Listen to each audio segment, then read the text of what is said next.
এখানে মেন বিষয় হচ্ছে যে বিষয়টা হচ্ছে মানে আমরা তো হচ্ছে আমি মাইদুল হচ্ছে দুইজন তো বাইরে যাওয়ার জন্য অনেকদিন থেকে ট্রাই করতেছি এবং টাকাও জমা দিয়েছি 5-6 লাখ টাকা করে। 1 বছর হয়ে গেছে, প্রায় পার হয়ে গেছে 1 বছর। তো প্রসেসিং করতেছি অস্ট্রেলিয়ার জন্য, হ্যাঁ এটা মেবি সবাই জানে। তো সেই ক্ষেত্রে হঠাৎ করে এটা প্ল্যান করে হচ্ছে মোহাম্মদ আলী চাচা উনি হচ্ছে মানে এইভাবে চলতেছি, ঘুরতেছি ফিরতেছি, যাইতে পারি না, হ্যাঁ বলতেছে অস্ট্রেলিয়া জীবনে যাইতে পারবি না, এটা করতে পারবি না, ওটা করতে পারবি, বিভিন্ন ধরনের কথাবার্তা। তো এইভাবে আর কতদিন ঘুরবি বা কী করবি? তাহলে আমি একটা প্ল্যান আছে আমার কাছে, যদি শোনোস তাহলে হয়তো বা সারা জীবন ভালোভাবে কাটাইতে পারবি বা সেটেলমেন্ট করে দিব, এরকম কিছু আশ্বাস দিছে আর কি। বিষয়টা এরকম। তো সেটা হওয়ার পর দেন হচ্ছে মাইদুল মামা সহ, তারপরে হচ্ছে আমার সহ, তারপর হচ্ছে কি করে বলে ওই সাজু, তারপর হচ্ছে কামরুজ্জামান, ওদেরকে নিয়ে, হ্যাঁ তো বলছে যে এটা তো আসলে 2-3 জনে হবে না, মিনিমাম 4-5 জন লোক লাগবে, হইলে দেন হচ্ছে যে মানে এটা করা যাবে আর কি। এখন বললাম যে হঠাৎ করে আপনি এই ধরনের কথা বলতেছেন, কিভাবে কি কি আসা এই বিষয় সেটা বলতে হবে। তো এই হলো বিষয়টা, ঠিক আছে। দেন পরে হচ্ছে আপনার প্ল্যানটা সে শেয়ার করে যে এই ব্যাপার, কিন্তু আমি প্ল্যানের আগে আমি কিছু শর্ত দিয়ে দেবো, যদি শর্ত মানুষ তাহলে প্ল্যানটা বলবো।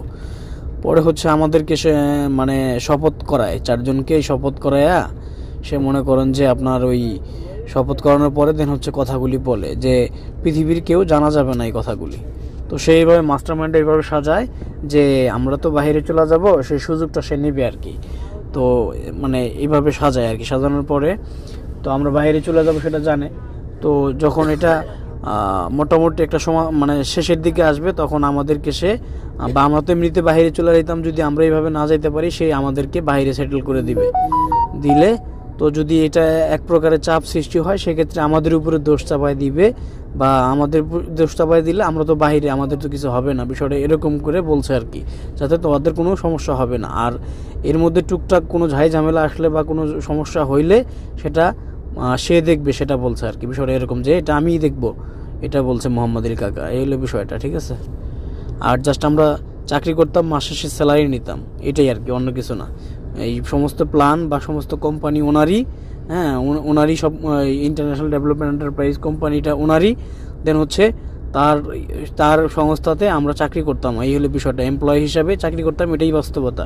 আমাদেরকে নিয়ে খেলছে আর কি, বিষয়টা এরকম। এত কিছু বুঝতাম না যে সে আসলে কিভাবে কি করবে। এখন বিষয় হলো এটা হচ্ছে কল্পনা মাফিক ফাঁসানো হয়েছে। জাস্ট আমি কিন্তু হচ্ছে যে ফিল্ড অফিসার হিসেবে চাকরি করছি আর কি, আমাকে ফিল্ড অফিসার হিসেবে নিয়োগ দেওয়া হয়েছে। এখন হলো আমি হচ্ছে ইন্টারমিডিয়েট পাস, সেক্ষেত্রে আমার প্রফেশনটা ফিল্ড অফিসার দিচ্ছে, আমি ফিল্ড অফিসার হিসেবেই চাকরি করছি। মাস শেষে 15,000 সামথিং কিছু টাকা স্যালারি পাইছি প্রতি মাসে, স্যালারি হিসেবে দিত। এই হলো বিষয়টা, ঠিক আছে। তাছাড়া এটা টাকা পয়সা এই সেই সমস্ত কিছু সেই জানে। এটা তো আসলেই কি বলবো, টাকা পয়সায় যদি থাকতো মানে 1 কোটি 2 কোটি টাকার আলাপ হইতেছে, তাই না? তো এই টাকায় যদি থাকতো তাহলে তো আমার দেশে থাকার কোনো প্রয়োজন ছিল না, বা টাকা থাকলে তো আমার এত কিছু দেখার টাইম ছিল না, তাই না? আর আমি হলো সবার এখানে জুনিয়র, সবচাইতে জুনিয়র হলো আমি। এই যেগুলি লোক আছে এখানে, যতগুলি স্টাফ আছে, সবচাইতে জুনিয়র হলো আমি। তাহলে আমি যদি জুনিয়র হই, সব কিছু কি আমার উপরে বেস করে? জাস্ট আমি চাকরি করছি এতটুকুই, বাট সমস্তটাই পরিকল্পনা মাফিক করা হয়েছে, আমাদেরকে ফাঁসানো হয়েছে, এটাই বাস্তবতা, এটাই সত্য।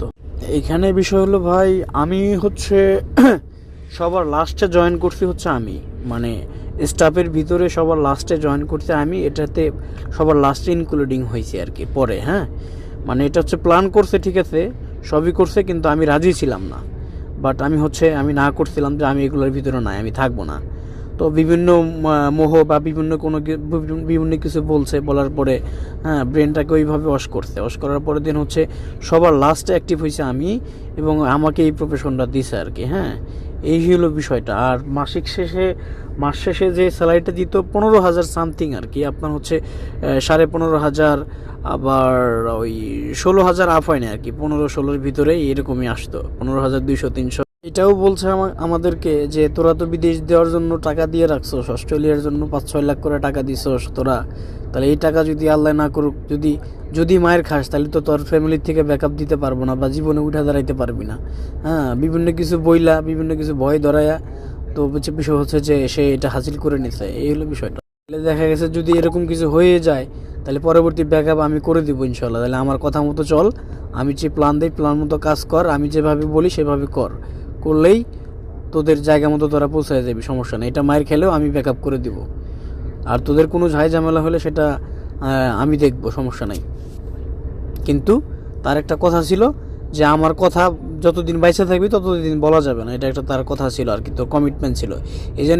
এই জন্য এত কিছু মানে এতদিন এত কিছু ওইভাবে বলি নাই, যে দেখি কি হয় আসলে সে আমাদের জন্য কি করে। ডাস্টবিন দেখতেছি যে লাস্ট মুহূর্তে সে তো তার মতোই, কিন্তু আমাদের তো মানে বাড়িঘর ছাইরা মানে পালায় বাড়িঘর ছাইরা মানে থাকা লাগতেছে, বিষয়টা এরকম। এখন বিষয় হলো ভাই, সে কীরকম লোক সেটা কিন্তু মানে এলাকার বা সমাজের যারা আছে মোটামুটি ম্যাক্সিমাম সবাই জানে যে সে কীরকম টেকনিশিয়ান লোক, ঠিক আছে। তো কাজগুলি এইভাবে যেভাবে করছে, যে কঠিনভাবে করছে সেটা ধারণার বাইরে। হ্যাঁ, মানে পৃথিবীর কারো ধারণাই আসবে না, বিষয়টা এরকম, মানে এইভাবে সাজাইছে আর কি। এখন বিষয় হলো যে দেখেন ভাই, একটা কথা বলি, যদি মানুষ মিথ্যা অপবাদ দেয় বা মানে এমনি একজনকে নাম বলে, সেটা কিন্তু ভিন্ন হিসাব। কারণ হচ্ছে যে ভাই, এমনি কারো কিন্তু নাম বলে না, একটা বিষয় আছে কিন্তু। কারণ হচ্ছে যদি আমি দোষ করে থাকি তাহলে বলবো হ্যাঁ যে আমি দোষী, বাট হচ্ছে আমার যতটুকু সাজা আমি পাবো, সমস্যা নাই, আমি মাথা পেতে নেবো। কিন্তু আমি যদি না দোষী হয়ে থাকি বা আমি যদি দোষ না করে থাকি বা কারো ফাঁদে পা দিয়ে থাকি, হ্যাঁ, তাহলে কি আপনি এমনি তো একজনের নাম বলে না ভাই, এটা তো মানে বোঝা দরকার ভাই। এভিডেন্সের যে বিষয়টা, ও খুব টেকনিক্যালি কাজ করছে, খুব ইয়েতে কাজ করছে। হ্যাঁ, আর সব সময় আমি দেখা করতাম না, আমি হচ্ছে ফিল্ড অফিসার হিসেবে কাজ করতাম, মাঠ নিয়ে পড়ে থাকতাম, আর সমস্ত হিসাব কিতাবের ব্যাপার বা যে হিসাব কিতাবগুলি আছে প্রতিদিন পার্ট বাই পার্ট, সেটা হচ্ছে অ্যাকাউন্টস আর ম্যানেজার ওনারা বুঝাই দিত তাকে প্রতিদিন, ঠিক আছে। ওনারা অ্যাকাউন্ট ছিল যে, আর হচ্ছে ম্যানেজার যে ছিল ওনাদের সাথে সবসময় ডিলিংস হইতো বা ওনারা কথা বলতো তাদের সাথে। আর বিষয়টা এরকম হয়েছে, আমি কিন্তু লাস্ট 6 মাস তার সাথে কথা বলি নাই, এই জন্যই কথা বলি নাই, তার সাথে কথা স্টপ ছিল যাতে কেউ সন্দেহ না করতে পারে, এরকম বিষয়টা। আমি ওই দেখা গেছে যে 6 মাস কেউ এলাকায় বলতে পারবে, অনেকেই বলতে পারবে যে আমি তার সাথে 6 মাস সামনাসামনি ফেস টু ফেস কোনো দিন কথা বলি নাই, সামনে দেখা হইলে আড়ালে মানে এমনিতে চলে গেছি, এরকম বিষয়টা। মানুষকে বোঝাচ্ছি যে ওর সাথে আমার শত্রুতা বা আমি ওর সাথে কথা বলি না, ওর সাথে আমার কথা হয় না, অথচ আমাদের মধ্যে কিছুই হয় নাই।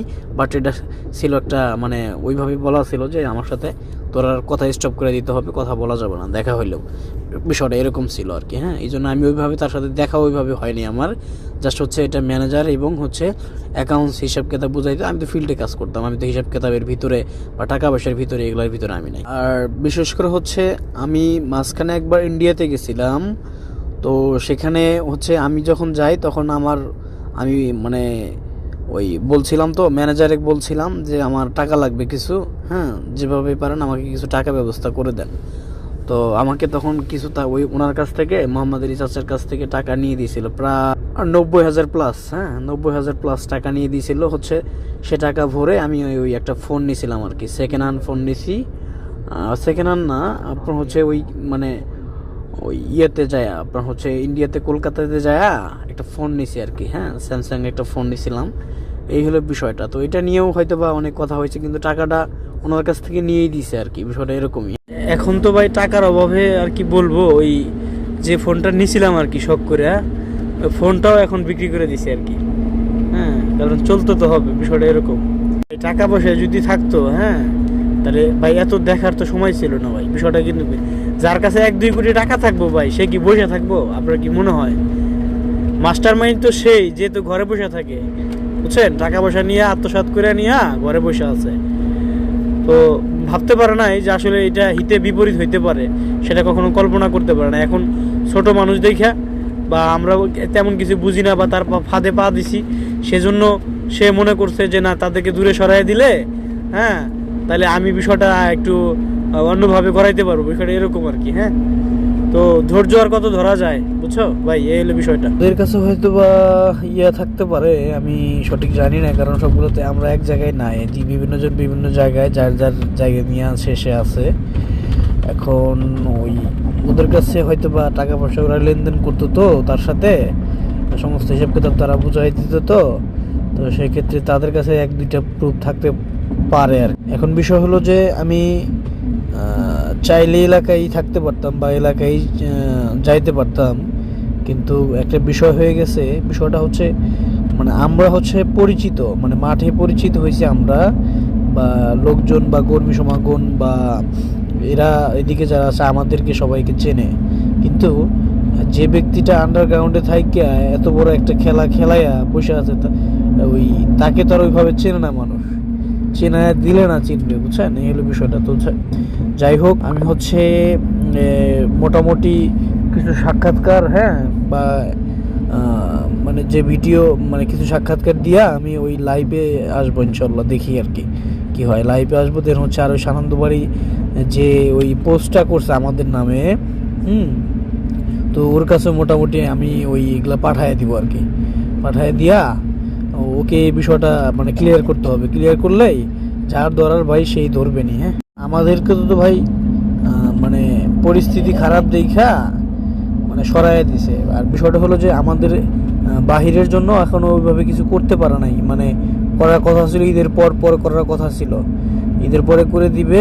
আমাদের অস্ট্রেলিয়াটাও মোটামুটি ওইভাবে হয় নাই, হ্যাঁ, তো ঈদের পরে করে দিবে। টাকা পয়সা তো কি অল্প কিছু টাকা পয়সা দিয়া ওই বাইরের প্রসেসিং করে দিয়ে বাইরে পাঠিয়ে দিবে, এরকমই ছিল, ঈদের পরে করে দিবে।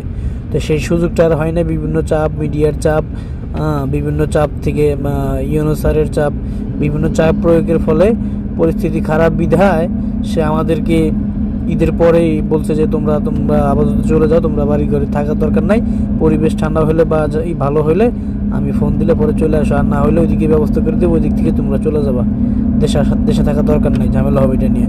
হ্যাঁ, তখনও একটা ওই মানে ক্রাইসিস দেখাইছে, বা তখনও একটা দেখাইছে। কি বলবো রে ভাই, মানুষ যে এত খারাপ হইতে পারে আমি কখনো কল্পনা করি নাই। আর মানুষের জীবন যে মানুষ এভাবে ধ্বংস করতে পারে ভাই, সেটা কখনো ভাবিনি ভাই। আমার ডিভাইস চেঞ্জ করছিলাম, হ্যাঁ, আমার হচ্ছে ডিভাইস চেঞ্জ করছিলাম, আবার পরে হচ্ছে যেটা চেঞ্জ করছিলাম সেটাও বিক্রি করে দিয়েছি, মানে টাকা পয়সা শর্ত, টাকা পয়সা নাই, এই জন্য এটাও বিক্রি করে দিয়েছি। এখন ওনাদের কাছে দুই একটা প্রুভমেন্ট থাকতে পারে, কারণ হচ্ছে হয়তো বা স্ক্রিনশট বা কোনো শর্ট থাকতে পারে। এখন তাদেরকে বলতে হবে এটা খুঁজে বের করুক, ফোনে থাকলে থাকতে পারে, থাকলে দিতে পারবে, সমস্যা নাই। ও যেহেতু মানে ভালোই আছে, তাই না?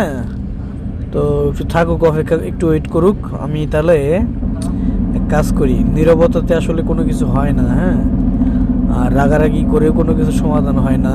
এখন যেটা করা যায় আর কি, আমি যে কর্মীগুলা আমাদের ইয়েতে কাজ করতো আর কি, যে সংস্থাটিতে কাজ করতো, যে কর্মীগুলা বা যেগুলি কাজ করতো, তো সেই লোকগুলির সাথে একটু যোগাযোগ করার ব্যবস্থা করতেছি, আর হচ্ছে মিডিয়ার সাথে একটু যোগাযোগ করার ব্যবস্থা করতেছি, বিষয়টা ক্লিয়ার করে দিচ্ছি। তাহলে বিষয়টা ওরা ওদের মতো করে ওরাই দেখবে।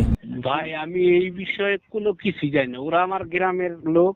এর আগেই রমজানে তাদের সাথে আমার দ্বন্দ্ব হয়েছে এই নিয়ে, মানে এর আগে 1 বছর আগে আমাদের মনে করেন যে এই রাজীবপুরে এটা হয়েছে যে ঘর দেওয়ার নামে অনেক টাকা নিয়ে একজন পালাইছে। আমি আবার সম্পর্কে আমার গ্রামের একজনে হয় ভাস্তি জামাই, একজন হলো ভাইস্তা, মানে রেজা যেটা প্রথম অভিযুক্ত সে ভাইস্তা, আরেকটা হয় ভাইগনা হিসেবে মামা করে ডাকে, আরেকটা হইলো মানে ভাস্তি জামাই। এই জন্য আমি বলছি যে তোমরা যে এটা করতে চাও, ঘরের নামে টাকা নিয়ে এইটা করতে চাও, মানে ওরা বলছে যে উপরে অফিসে নাকি ওরা টাকা দেয় 15,225 টাকা এরা। আমি আবার বলছি রাজীবপুরে কিছুদিন আগে এই ঘর নিয়ে কত কাহিনী এলো, একটা দুইটা ঘর দিছে, আর তোমরা 30টা নাম দিছো ঘর দিছে বলে একটা। পরে একদিন আমার বাড়ির সামনে দোকান আছে, ওই জায়গায় বসে আছি, পরে বলে যে আমরা 134টা ঘরের নাম নিছি। বললাম টাকা কয় উপরে দিছি। পরে বললাম তারা কি পাগলা হয়েছে, তাদের সারা জীবন জেল কাটবি। পরে এখন কথা বলতে আমাদের সাথে আমাদের গ্রামেরও অনেক ছেলেবেলে ছিল, ওরা আবার কইলো যে তোরা এরম করস, যেহেতু রাজীবপুরে যেরকম হয়েছে পলায় থাকা লাগবে, তখন এই টেহা নিবো মানুষে খাবো, তোরা বিপদে পড়বি। এইটা নিয়ে আমরা বলি যে হ্যাঁ আমাদের সাথে একটু, মানে তখন থেকে এই 4 মাসে কোনোদিন কথা হয় নাই। এই 10 দিন যাবত এই রাজীবপুরে ওরা পালাইছে, এটা নিয়ে মেলা কথা গালি উঠেছে। এর মধ্যে আজকে একটা দেওয়ানগঞ্জের ভিডিও হয়েছে, ওর মধ্যে আমি অলরেডি শেয়ার করে লিখছি যে লোভে পাপ পাপে মৃত্যু। মানে এর আগে যে কইছে ওই ছেলে আবার খাইছে হইলো দিন মজুর করে, রেজা সবাই আর কি, ওরা কনস্ট্রাকশনে কাজ করছে ঢাকায়, আমরা তো জানি। বিদেশ গেছিল 2-3 বছর, 1 বছর বিদেশ থেকে পলা আসছে, পরে এই দিন মজুরের কাজ করছে। পরে আমরা আবার বললাম যে খাই করে মোবাইল ওর হাতে এই সেদিন মোবাইল ছিল হলো 35,000 টাকা দাম, ওটা বিক্রি করে 1.5 লাখ টাকা মোবাইল কিনছে। আইফোন। পরে গ্রামের মানুষ হয়, হ্যাঁ গ্রামের মানুষ আর অনেক কিছু বলছে। এখন আজকে যেমন ওই যে লোভে পাপে মৃত্যু এটা লিখছি, এই 10-11টার দিক এটা একটু শেয়ার করছি। পরে এই 1-1.5 ঘন্টা পর আমার নামে নাকি ওরা ছবি দিয়ে ওইটা লিখছে। পরে আমি আবার এটা দেখিনি, আমার এক ভাইকে এসে গেল যে আপনার নামে এটা লিখছে। পরে আমি আবার সঙ্গে সঙ্গে থানায় গেলাম, আমি এটার নামে একটা নিজের ইয়ের জন্য মানে জিডি বা করি। পরে কয় ভাই করা লাগবে না, সমস্যা নাই, ওরা আসলে আসামি, ওদের তো তদন্ত দেওয়ানগঞ্জ রাজীবপুর আমরা করার শেষ, আমাদের ট্র্যাকিং এ রাখছি ধরার জন্য। মূলত আপনি হয়তো কোনো কিছু করছেন বা বলছেন, এই জন্য ওরা উল্টা ছবি দিচ্ছে, এটা সমস্যা নাই। পরে আমি আবার বাড়িতে গেছি, কিছুক্ষণ পর আবার এই যে আপনাদের একটা কুড়িগ্রাম সংবাদের স্ক্রিনশট আমার এক ভাই আবার পাঠাইছে। পরে বললাম যে ঠিক না, ওদের যদি একটা প্রমাণ থাকে যে আমি ওদের সাথে কোনোদিন ছবি উঠছি বা ওরা এই যে 1 বছর ধরে অফিস করে, অফিসে যদি কোনোদিন যাইতাম বা ওই কর্মীগুলা যে ওদের যে 20টা কর্মী আছে, আমার তো একদিন হইলেও দেখতো বা নাম শুনতো। আমার কথা হলো লেখছে